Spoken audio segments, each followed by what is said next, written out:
In December 13, 1984, the peaceful woodlands of Pinellas County, Florida, became the scene of a harrowing crime that sent shockwaves through the law enforcement community. A 26-year-old wildlife officer named Peggy Park, dedicated, unarmed, and alone, was brutally murdered during what started as a routine patrol. But this wasn't a random act of violence, it was a desperate, calculated attack. And the man responsible? Martin Edward Grossman, a 19-year-old already on probation, whose fear of returning to prison drove him to a deadly decision. What followed was a crime that devastated a family, shattered trust in rehabilitation, and ignited a firestorm of legal and moral debate that would stretch over 25 years, ending only with Grossman's execution in 2010. To understand how a troubled teenager became the center of one of Florida's most controversial capital cases, we have to go back to the beginning. But first, hit subscribe and tap the bell so you never miss a case that exposes the thin line between remorse and justice. Martin Edward Grossman was born on January 19, 1965 in Florida, into a Jewish-American family where emotional disconnect, educational challenges, and growing behavioral issues marked his early development. From childhood, Grossman was described as a slow learner with significant cognitive and emotional difficulties, issues that were noticed by teachers and caregivers but never properly addressed through early intervention or sustained therapy. His school records show a pattern of academic underperformance, behavioral outbursts, poor impulse control, and difficulty following rules or comprehending long-term consequences. By middle school, Martin had already begun to drift toward delinquent behavior, frequently skipping class, clashing with authority, and falling behind his peers both socially and intellectually. As he moved into adolescence, Grossman's personal struggles deepened. He began experimenting with drugs and alcohol at an early age, which only intensified his erratic behavior and emotional instability.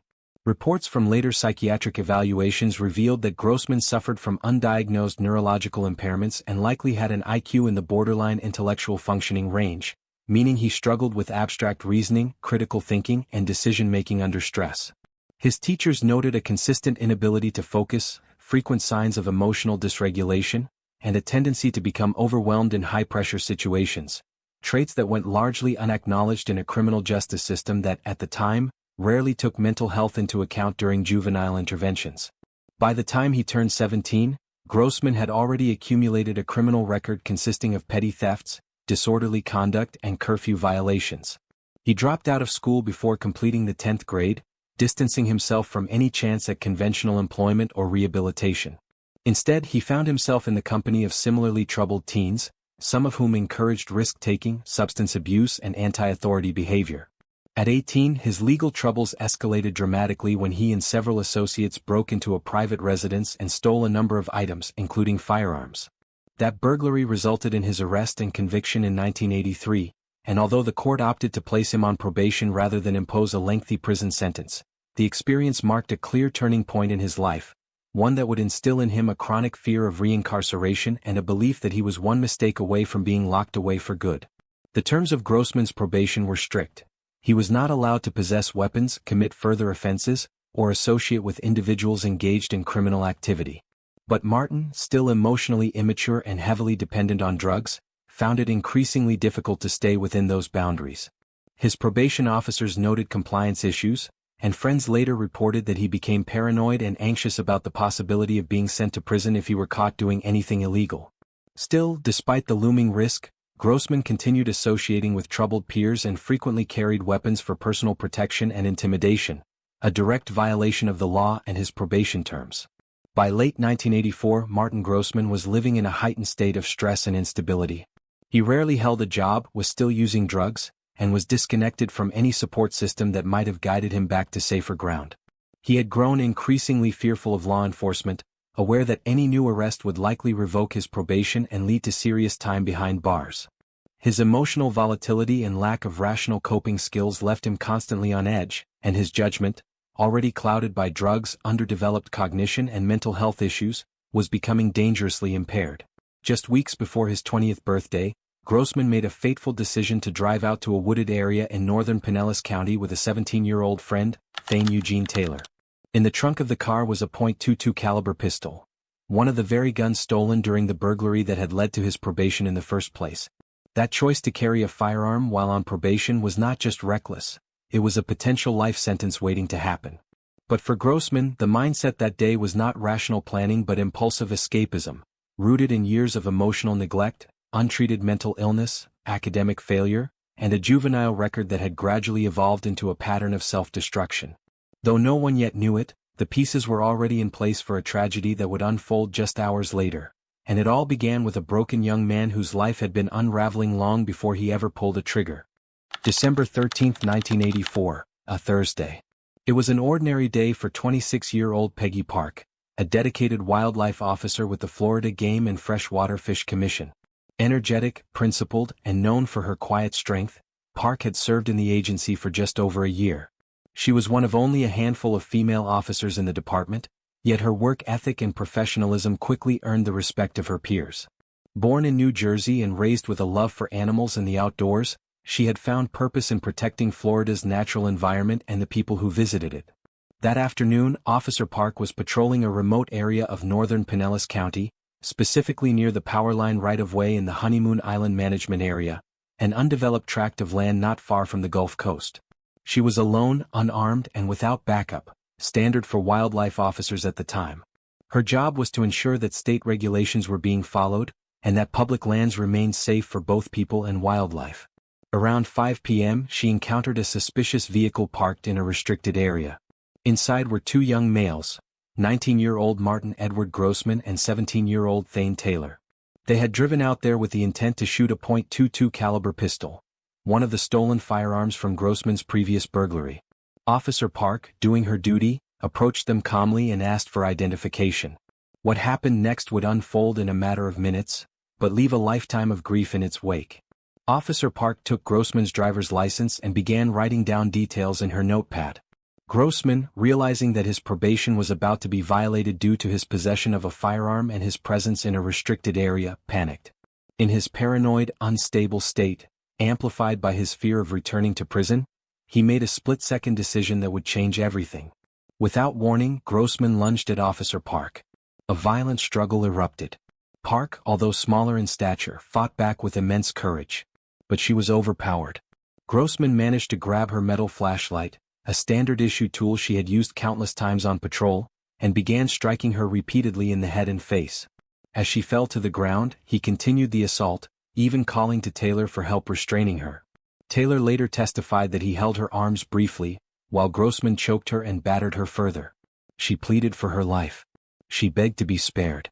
Grossman, in an act of chilling finality, took Officer Park's own .357 Magnum service revolver, wrestled from her holster during the chaos, and fired a single round into the back of her head at point-blank range. The forest, once quiet, echoed with a single devastating shot. Peggy Park died there in the woods she had sworn to protect. She was just 26 years old. She didn't draw her weapon. She didn't threaten. She followed protocol, calm, professional, and unarmed, and was met with raw, panicked violence. Grossman and Taylor fled the scene in a panic, tossing the flashlight into a canal and hiding the murder weapon and stolen items in a nearby trailer. They left Officer Park's lifeless body behind in the brush, her patrol vehicle still running, her notebook stained with the ink she had used to write his name. When Officer Peggy Park failed to check in with dispatch on the evening of December 13, 1984, alarm bells went off almost immediately. Park was known for her professionalism and reliability. She never ignored protocol, never missed a call. Her last known location was near the power line right-of-way, a remote tract of land thick with brush and crisscrossed by dirt access roads in northern Pinellas County. Within the hour, a full search effort was launched. Around 7 p.m. law enforcement officers from multiple local and state agencies converged on the area. Her marked patrol vehicle was found still running, lights flashing, parked off the trail in a clearing. Not far from it, in the brush, searchers discovered the brutal scene: Peggy Park's body, bloodied and lifeless, with signs of blunt force trauma to her head and a single fatal gunshot wound to the back of her skull. Her flashlight was missing. Her service weapon was gone. Her notepad was still in the vehicle, partially filled out, with the name Martin Grossman written clearly in her own handwriting. It was the first solid lead. And it came directly from the victim herself. Detectives quickly ran the name and confirmed the identity of Martin Edward Grossman, a 19-year-old from the area with a criminal record and known history of burglary, including a 1983 conviction that placed him on probation. Investigators visited his home the next day and found additional incriminating evidence. a stolen firearm, matching the description of one used earlier, and details tying him to the victim's location. Witnesses reported seeing him that day in the company of another teenager, 17-year-old Thane Eugene Taylor. By December 15, just 2 days after the murder, police had located both suspects. Grossman was arrested first, brought in for questioning without incident. His demeanor during the interrogation was unsettling, cold, expressionless, and eerily composed. When confronted with the mounting evidence, Grossman gave a full confession. He admitted to striking Officer Park repeatedly, choking her, and ultimately shooting her in the back of the head with her own weapon. There was no emotion in his voice. No apology. Just flat recitation. Meanwhile, Taylor, who had fled separately, was apprehended and agreed to cooperate with investigators. His testimony filled in critical gaps. He confirmed that Grossman initiated the assault, that he held Park's arms briefly during the struggle, and that he witnessed Grossman execute her with a single round. He also led officers to where they had dumped the flashlight, Park's blood still visible on the metal, and where they had hidden the murder weapon and other discarded evidence in a nearby trailer. Ballistics confirmed the revolver recovered was indeed Officer Park's. Blood analysis matched the DNA at the scene. And the trail of evidence, both physical and testimonial, left no doubt in the minds of investigators. This was a preemptive act of desperation and violence carried out to avoid the consequences of probation violation. Newspapers across Florida ran with the headlines, "Wildlife Officer Slain in Line of Duty. Probationer Charged in Brutal Killing. Teenage Suspects in Custody." The investigation, fast and methodical, revealed a chilling truth. Martin Grossman had killed to cover up a probation violation. A life taken to preserve his own freedom. Within 72 hours of the murder, both suspects were charged. The community was left stunned. Law enforcement mourned one of their own. And the state prepared to prosecute what would soon become one of the most emotionally charged capital murder cases in Florida history. The wheels of justice turned swiftly for Martin Edward Grossman. Just months after the senseless killing of Officer Margaret Peggy Park, the trial began in a packed courtroom in Florida. The state charged Grossman with first-degree murder, armed burglary, robbery with a firearm, possession of a firearm by a convicted felon, and other related crimes. The prosecution painted a picture of a young man with a violent past, who had chosen to silence a lone wildlife officer in cold blood, just to avoid a probation violation. The courtroom listened in silence as the details of the brutal murder were laid bare. Testimony from Thane Taylor, Grossman's 17-year-old accomplice, proved pivotal. He testified that it was Grossman who had attacked Officer Park without warning, first striking her repeatedly with her own flashlight and then, during a brief scuffle, seizing her firearm and executing her with a shot to the back of the head as she begged for her life. The defense attempted to sway the jury with mitigating factors. Grossman's troubled childhood, his drug use, low IQ, and claims of impaired mental functioning. They argued he was remorseful, under the influence, and panicked, still just 19 years old and not beyond redemption. But it wasn't enough. The jury deliberated for just a few hours before returning with a unanimous verdict. Guilty on all major counts. The sentence, death. Grossman was formally sentenced to die in Florida's electric chair in 1985. He would later be moved to lethal injection as the state changed its execution methods. Thane Taylor, Grossman's younger accomplice, was treated differently.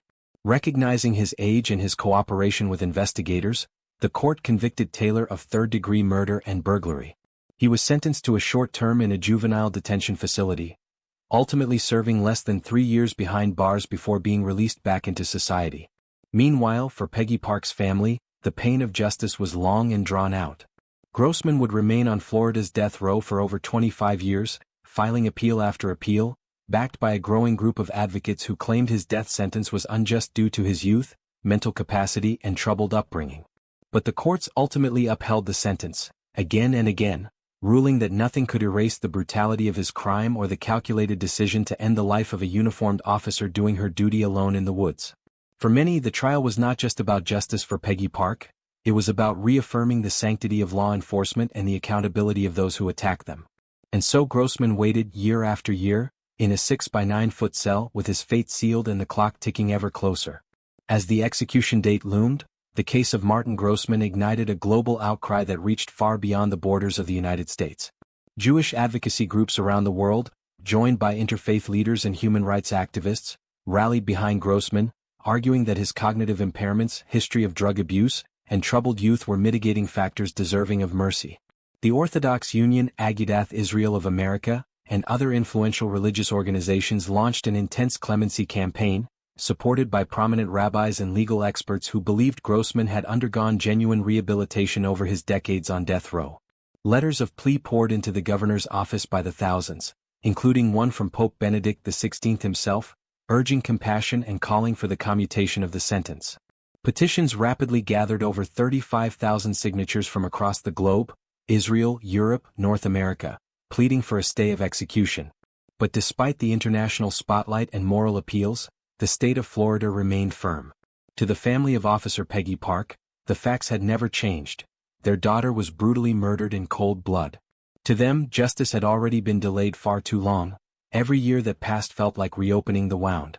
On the evening of February 16, 2010, as candlelight vigils were held outside Florida State Prison and news crews gathered for live coverage, Martin Edward Grossman was served his final meal, consisting of roast beef, mashed potatoes with brown gravy, buttered green beans, a slice of bread with butter and fruit punch, before being escorted under heavy security to the death chamber, where, in front of a solemn group of official witnesses and the family of slain Officer Peggy Park, he was strapped onto the gurney and, moments before the lethal injection drugs began flowing, delivered his final words with a trembling voice. "I completely regret what I did. I'm sorry. I wish I could bring her back. I'm sorry for all the pain I caused," after which he quietly began to recite the sacred Jewish prayer Shema Yisrael.